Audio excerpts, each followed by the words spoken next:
Assalamu alaikum wa rahmatullahi wa barakatuh. Mtu mwingine ambaye asiyependwa na Allah ni yule mwenye kufanya israfu. Israfu ni kutumia chakula cha halali ukawa utumizi wako ni wa kuruka mipaka. Bimaana ukapika vyakula vya halali, lakini kupika kule ukaruka mipaka, mwisho wa siku ukakimwaga.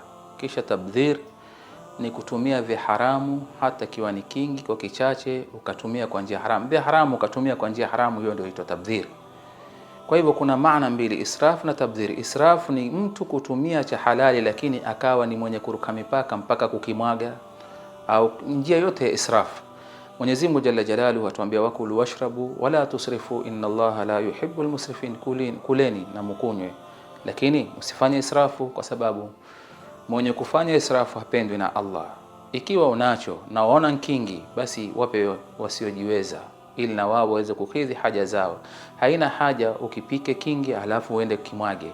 Kwa njia yoyote ambayo ni halali kutumia kitu zaidi ya kile ambacho kwamba chenye mahitajio kwako wewe, tayari huitwa ni israfu. Kwa hivyo tujiangalieni na tujitunze katika matumizi yetu ya vitu ambavyo kwamba vya halali, tusiingie katika masala ya israfu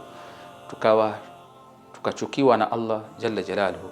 Wakulu washrabu wala tusrifu inna Allaha la yuhibbul musrifin. As'adallahu awqatakum wa ila al-liqa, shukran jazila. Assalamu alaykum wa la afwa minkum.